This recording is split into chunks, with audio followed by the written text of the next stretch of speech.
Here is a prediction most financial experts will never say out loud. The average person in 2026 is not broke because they don't earn enough money. They are broke because they keep paying for things that stopped being worth the price years ago, and nobody told them to stop. Think about the last time you looked at your bank statements and felt genuinely proud of every single line item on it. Not anxious, not confused, not quietly embarrassed by a charge you forgot to cancel, but actually proud, line by line, of exactly where your money went. If that moment feels distant or unfamiliar, you are not alone, and you are not careless. You have simply never been handed a clear, updated list of what the modern economy has quietly made obsolete. Because here is the uncomfortable truth the financial industry does not want you sitting with. A large portion of the monthly expenses you consider normal, reasonable, and even responsible are now delivering a fraction of the value they once did, while costing you the same price, or more. The world changed dramatically in the last 5 years. Inflation hit, technology accelerated. Entire categories of spending that used to make perfect sense in 2018 or even 2022 are now quietly draining your account without giving anything meaningful back. You are, in a very real sense, paying 2026 prices for 2015 value. And the dangerous part is not the individual amounts, it is the compound effect. 12 categories of spending, each bleeding between $20 and $200 a month out of your life. That's anywhere from $2,880 to $28,800 a year, leaving your account in exchange for things you could replace for almost nothing, automate, or simply let go of entirely. By the end of this video, you will understand exactly which 12 spending categories have crossed the line from reasonable to wasteful in 2026, why each one feels justified even as it drains you, and what you can do starting this week to take that money back and redirect it towards something that actually builds your life. Before you see the list, you need to understand the concept behind it, because without this framework, the list is just 12 things to feel guilty about, and guilt without understanding leads to nothing. The concept is called the invisible obsolescence tax, and once you see it, you will recognize it everywhere in your financial life. Here's what it means. Every product and service you purchased was designed for the world as it existed at the moment it was created. A gym membership made enormous sense in 1995, when fitness content was locked behind VHS tapes and personal trainers. A cable TV package was genuinely good value in 2005, when streaming did not exist and live content required a satellite dish. A traditional bank savings account in 2010 was your best realistic option for keeping your emergency fund liquid and somewhat growing. But the world did not stay in 1995, 2005, or 2010. The world changed. And when the world changes, the value of what you are buying changes with it. What does not automatically change, however, is your habit of paying for it. That gap, the gap between what a product is worth today and what you're still paying for it based on yesterday's logic, is the invisible obsolescence tax. And it's invisible precisely because you feel like you're making a rational, responsible decision every single time you pay it. You're not making an impulsive purchase. You're paying for something familiar, something you set up thoughtfully at some point in the past, something that used to work. That familiarity is exactly what makes it dangerous. Here's where it gets interesting for you. Research from the University of Chicago found that the average American household has between 2 and 4 active subscriptions they've completely forgotten about, accounting for an average of $133 in monthly charges that generate zero conscious value. That's $1,596 a year disappearing into services the household doesn't even remember signing up for. And that figure only counts forgotten subscriptions. It does not count the ones you remember but haven't questioned since the world shifted beneath your feet. What most people never realize is that financial freedom is not just about earning more. It's equally about stopping the slow, quiet, invisible leakage of money toward things that no longer deserve it. Every dollar you redirect away from obsolete spending is a dollar that compresses your timeline to every financial goal you have: your emergency fund, your first investment account, your debt payoff, your retirement. This brings us to the 12 things that are no longer worth your money in 2026. Rule 1. Stop paying for cable and satellite TV. The principle here is brutally simple. You are paying between $80 and $180 a month for a delivery mechanism you no longer need in order to access content you could get for $15 to $30 a month on a platform that's faster, better organized, and available everywhere. The cable industry in 2026 has not evolved its pricing to reflect the reality that streaming has made its core infrastructure redundant.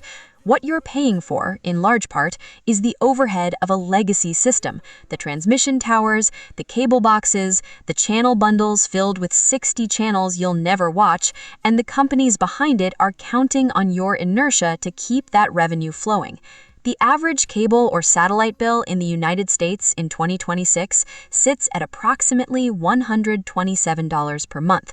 The average household uses fewer than 7 channels regularly. You can subscribe to 2 or 3 targeted streaming platforms for a combined total of $28 to $45 a month and have access to more content than you could watch in a lifetime. That's a savings of $82 to $99 every single month, over $1,000 a year, simply by aligning your payment with your actual usage. If you do not cut cable this year, you will pay an estimated $1,524 in fees over the next 12 months for content you are not watching, delivered through technology you don't need, to maintain a habit you inherited from a time when there was no better option. That $1,524 invested monthly in a low-cost index fund at a 7% average annual return would be worth over $7,800 in 5 years. You are not just spending money, you're compounding future wealth. This brings us to a category that operates with the same invisible logic, just dressed up in healthier clothing. Rule 2. Stop paying full price for a gym membership you use inconsistently. The gym membership is one of the most emotionally loaded expenses in personal finance because it sits at the intersection of money and self-image. You are not just buying access to equipment, you are buying a version of yourself you intend to become, and that intention has real value, which is exactly why it is so effective at extracting money from you, even when the behavior never fully materializes. The average gym membership in 2026 costs between $40 and $90 per month. Studies tracking actual attendance consistently find that between 67% and 80% of gym members visit fewer than once per week, meaning the effective cost per visit is often $20 to $40 for a single session, which is more expensive than most boutique fitness classes.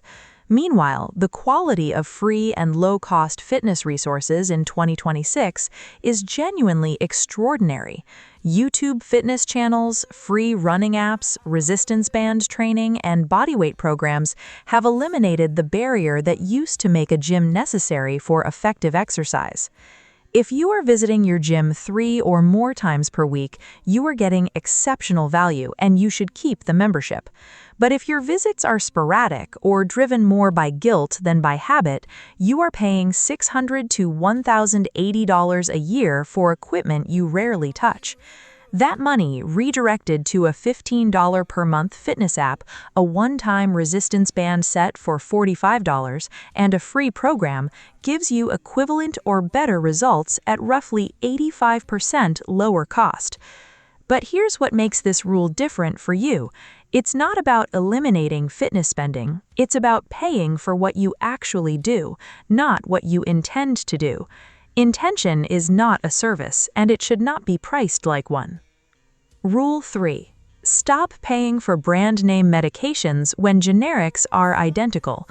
This is the rule most people feel uneasy about because the pharmaceutical industry has spent decades engineering the perception that brand name drugs deliver superior results.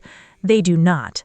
By law, a generic medication must contain the same active ingredient in the same dosage with the same delivery mechanism as its brand name equivalent and undergo the same FDA approval process for safety and efficacy. The price difference is not about chemistry, it's about marketing. A brand name drug may cost between $180 and $400 per month. The generic equivalent, which is chemically identical in every medically meaningful way, typically costs between $15 and $40 for the same supply. If you are managing a chronic condition with a brand name prescription that has an available generic, you could be spending $1,680 to $4,320 more per year than you need to for precisely the same therapeutic outcome. Ask your doctor or pharmacist directly, is there a generic available for this medication? In most cases, the answer is yes. In many cases, they were simply waiting for you to ask, because the system is not designed to volunteer that information unprompted. If you skip this conversation, you will keep paying a brand name premium on every refill for the rest of your treatment, not because the science requires it, but because the habit does. The next rule operates on a similar psychology of accumulated defaults. Rule 4. Stop keeping your emergency fund in a traditional savings account when high-yield alternatives are readily available. In 2010, keeping your emergency fund in a big bank savings account earning 0.01% annual interest was a reasonable decision because high-yield alternatives were not easily accessible to the average consumer. In 2020, keeping your money in an account earning 0.01% when high-yield savings accounts at FDIC-insured online banks routinely offer between 4.5% and 5.2% APY is not caution, it's an invisible, ongoing financial loss dressed up as safety. Here's the concrete math. If your emergency fund holds $10,000 in a traditional savings account at 0.01% APY, you earn $1 in interest over 12 months. That same $10,000 in a high-yield savings account at 4.8% APY earns $480 over the same period. You are forfeiting $479 a year for free money simply by never switching accounts. Over 5 years, that gap compounds to over $2,600 in earnings you walked away from while doing absolutely nothing differently. The money is equally liquid, equally safe, and equally accessible. There is no trade-off. There is only the effort of opening a new account, which takes approximately 20 minutes on a phone, and the friction of inertia, which costs you nothing except the money you keep not earning. If you leave your emergency fund in a traditional savings account through the end of this year, you will forfeit between $300 and $500 in completely risk-free interest, money that required no skill, no timing, and no risk to earn, and that you simply chose not to collect. This brings us to a spending category that involves a far more seductive kind of waste. Rule 5. Stop buying new cars when the total cost of ownership has never been more transparent. A new car in 2026 depreciates approximately 15 to 25% in its first year alone. The moment you drive it off the lot, you've already absorbed a loss of $4,500 to $10,000 on a $35,000 vehicle, not because anything broke, not because the car became less capable, but simply because the asset category demands it. This has always been true, but what has changed in 2026 is the information environment. Certified pre-owned vehicle history tools, third-party inspection services, and the dramatic improvement in long-term vehicle reliability across most mainstream brands make the financial argument for buying a 2 to 4-year-old vehicle stronger than it has ever been in automotive history. A 2-year-old version of a popular, reliable model, a Honda Accord, a Toyota Camry, a Mazda 3, typically sells for 20 to 30% less than its new equivalent, while retaining nearly identical reliability and often still carrying transferable warranty coverage. Choosing that vehicle over its brand new counterpart saves you between $6,000 and $12,000 on the purchase price alone, before accounting for the lower insurance premiums and registration costs that accompany a lower stated vehicle value. If you buy new when a certified pre-owned vehicle meets your needs equally well, you are voluntarily absorbing the steepest part of a depreciation curve that the previous owner has already paid for on your behalf. You are in effect paying someone to take the largest financial hit and then paying again for the privilege of starting at the bottom of that same curve yourself. The next rule is one that most people in their 30s and 40s have never seriously questioned, despite the fact that the math has shifted dramatically. Rule 6. Stop overpaying for life insurance with a whole life policy when term is what you actually need. Whole life insurance is one of the most aggressively marketed financial products in the world, and for a specific reason. The commissions earned by agents selling whole life policies are dramatically higher than the commissions on term life policies. The pitch is sophisticated. You are told you are building cash value, creating a tax-advantaged savings vehicle, and guaranteeing lifetime coverage. What you are not always told is that the internal rate of return on the cash value component of most whole life policies averages between 1 and 3.5%, well below what a standard low-cost index fund would return over the same time horizon. For most people under 60, term life insurance, which covers you for a defined period at a dramatically lower premium, is the financially superior choice. A healthy 35-year-old can purchase a 20-year, $500,000 term life policy for approximately $25 to $35 per month. A whole life policy offering comparable coverage may cost $300 to $500 per month. Redirect that $265 to $465 difference into a low-cost index fund every month for 20 years, and the investment portfolio you build will, in most realistic projections, substantially exceed the cash value your whole life policy would have accumulated. If you are currently paying for whole life insurance without having specifically analyzed whether the whole versus term decision was right for your situation, you may be overpaying by $3,000 to $5,500 per year for a product whose financial structure primarily benefits the company selling it to you. Consult a fee-only fiduciary financial advisor, one who is legally required to act in your interest, not their commission, before making any changes. This brings us to a rule that affects anyone who spends money on coffee, food, or household items more than twice a week. Stop paying convenience fees and delivery markups as a default. Food delivery apps in 2026 charge an average combined total, including delivery fees, service fees, and the menu price markup that restaurants apply specifically to delivery orders, of 25 to 40% above the base price of your meal. A $14 restaurant order placed through a delivery app frequently arrives with a total charge of $19 to $22 by the time every fee has been added. If you use a delivery app 3 times per week, you are spending approximately $780 to $1,248 per year purely in fees and markups for the convenience of not leaving your home. This is not a moral argument against convenience. It is a mathematical argument for being intentional about when the convenience is worth its actual price.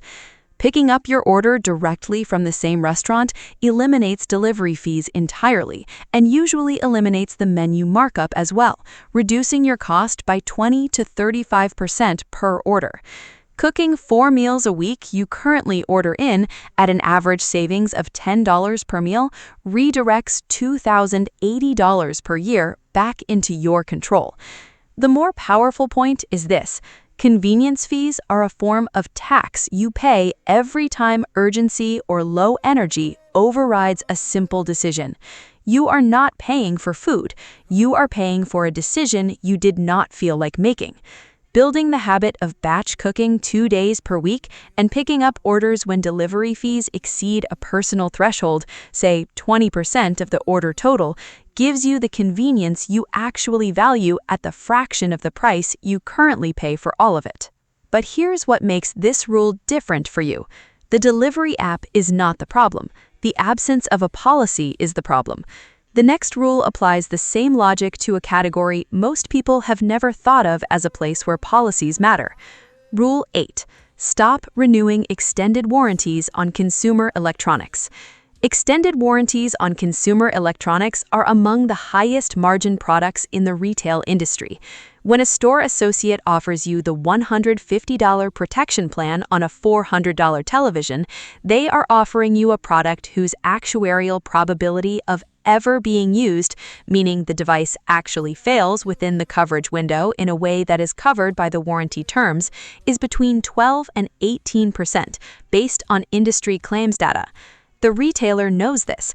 The expected value of the warranty to you is negative on every single purchase. The exceptions are narrow. Major appliances with expensive repair histories, certain refrigerator compressors, washing machine drums, and devices where a single repair literally costs more than the warranty.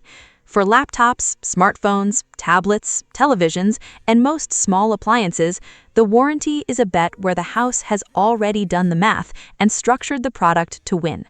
More critically, many credit cards in 2026, particularly Visa Signature and MasterCard World Tier cards, automatically double the manufacturer's warranty on purchases made with the card at no additional cost to you.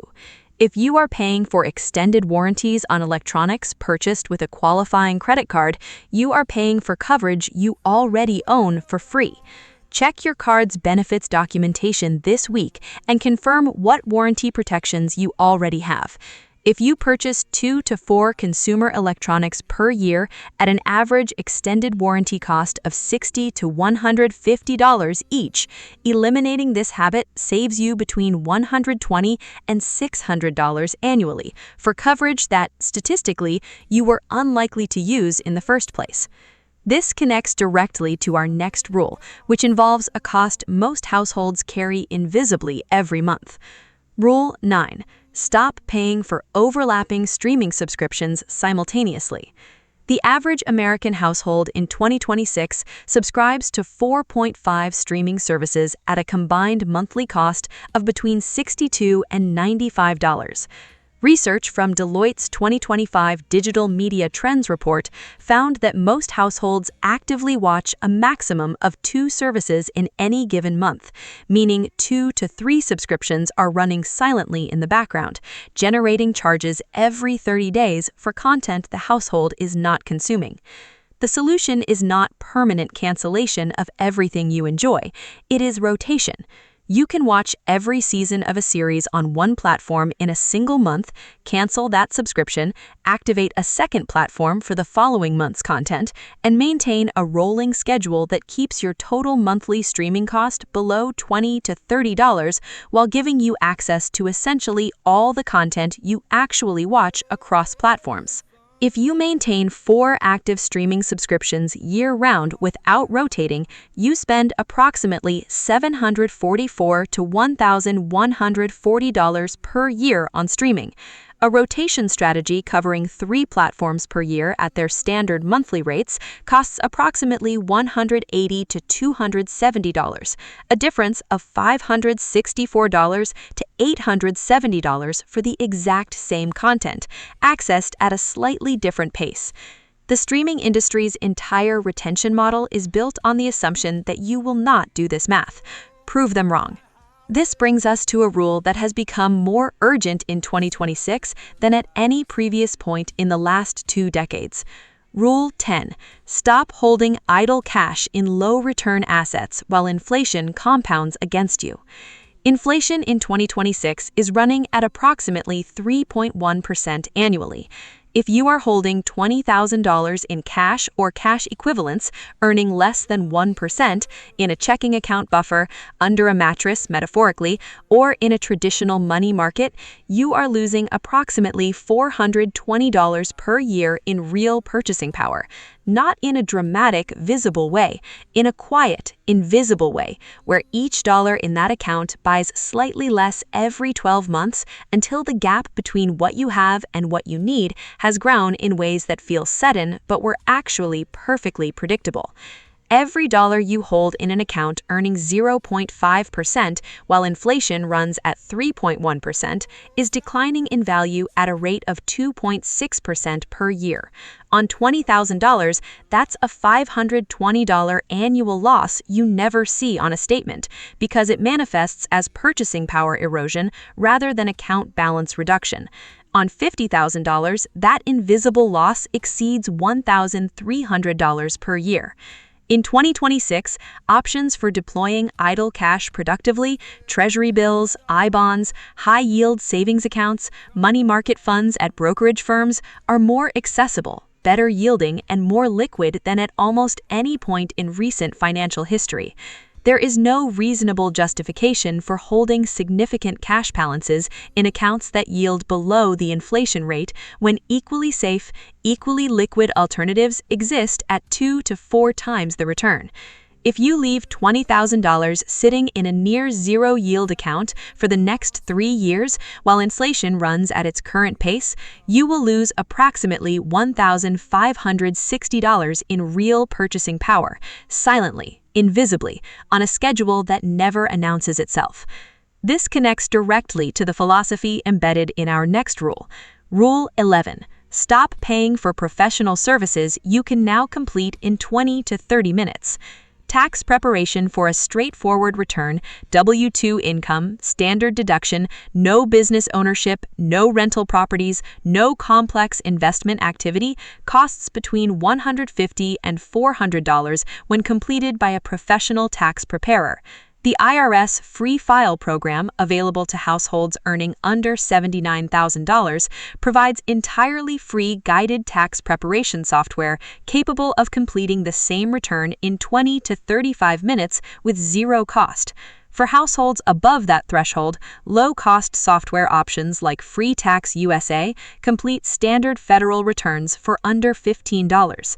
Similarly, basic will drafting for a straightforward estate, naming beneficiaries, designating guardians, establishing a simple asset distribution, now costs $30 to $100 through platforms like Trust and Will or LegalZoom for situations without complex asset structures or blended family considerations. Notary services. Many states now accept remote online notarization for $25 to $35 per document, eliminating the need for in-person appointments that once required taking time off work.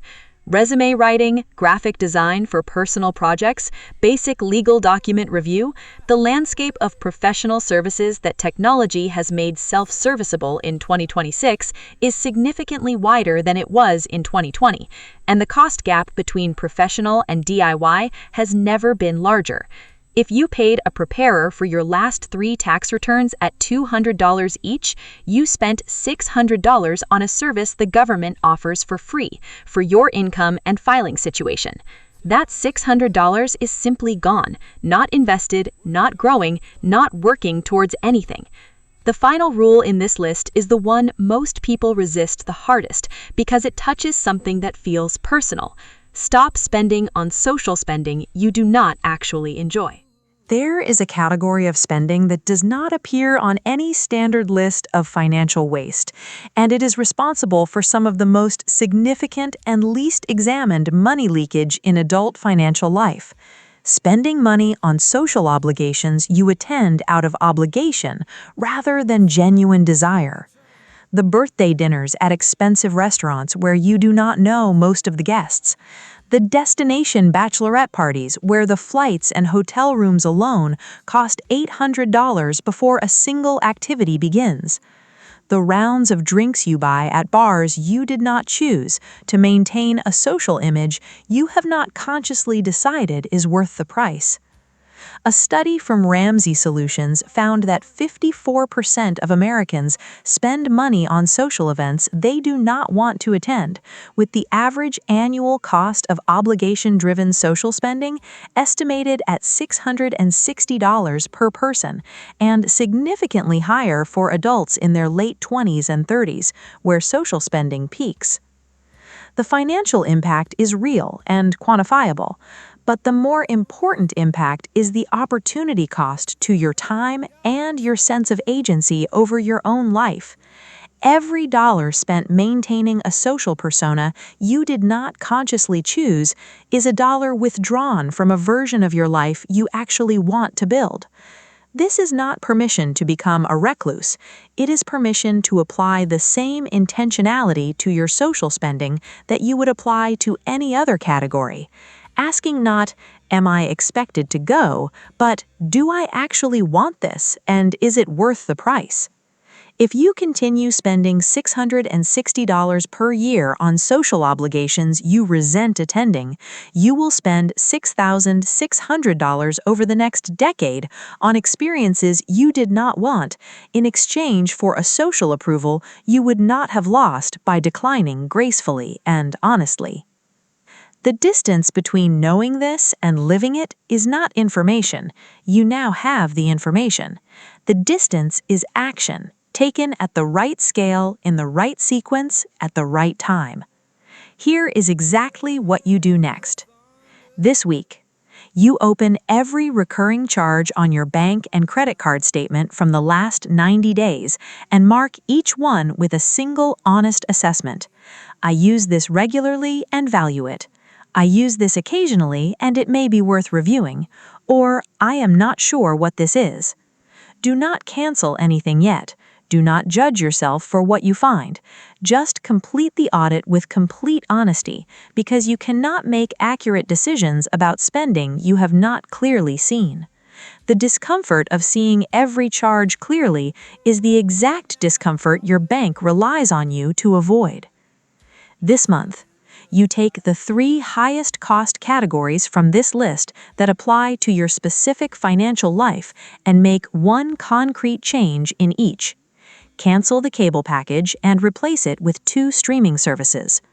Open a high-yield savings account and transfer your emergency fund.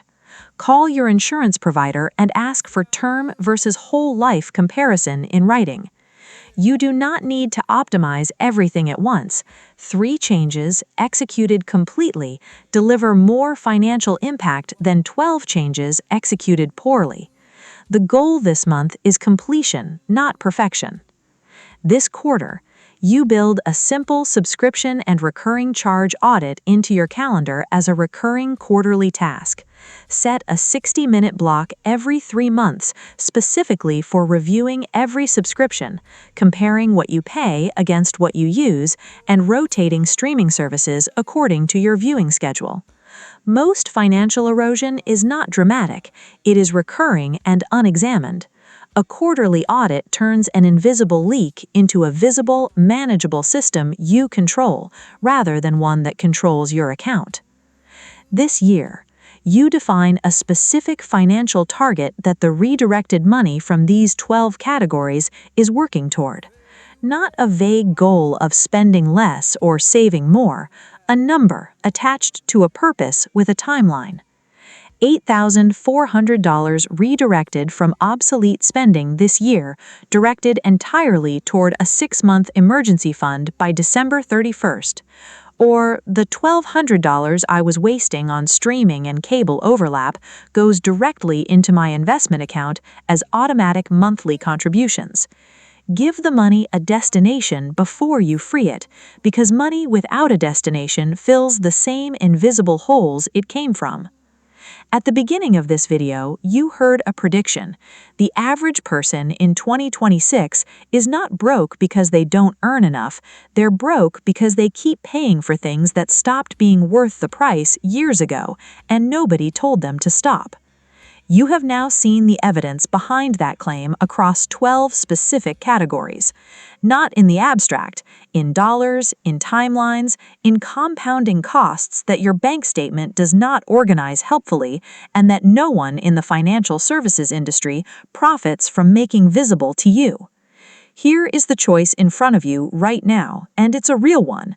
There are two financial cycles you can be inside of in the months ahead. In the first, the destructive cycle, you watch this video, recognize a few things that feel familiar and uncomfortable, and return to your existing patterns because changing them requires friction you did not feel ready to face today. The subscriptions keep running, the savings account keeps earning $1 a year, the delivery fees keep accumulating, and 12 months from now, you're in an identical position with slightly less purchasing power and slightly more distance from the financial life you actually want to live. That cycle compounds too, just in the wrong direction. In the second, the virtuous cycle, you do the 90-day statement audit this week. You make 3 concrete changes this month. You build the quarterly review into your calendar. You give the redirected money a destination and watch it compound towards something real. And 12 months from now, you have recovered between $3,000 and $8,000 in annual spending that was generating nothing and redirected it towards something that is actively working for you while you sleep. A 2024 study from the Consumer Financial Protection Bureau found that households who conduct regular spending audits, defined as quarterly reviews of recurring charges and category-level spending, accumulate 34% more in liquid savings over a 5-year period than demographically identical households who do not, controlling for income. The difference is not income, it's attention. It is the simple, powerful act of looking clearly at where your money goes and deciding deliberately on your terms whether it deserves to go there. Money is not just a number in an account, it's time you have already spent and choices you have already made, compressed into a unit you can redirect. Every dollar you stop spending on things that no longer deserve it is a dollar that buys back a piece of the future you actually intend to live. The question is not whether you can afford to make these changes. The question is whether you can afford to keep not making them and for how many more years you are willing to answer that question the same way.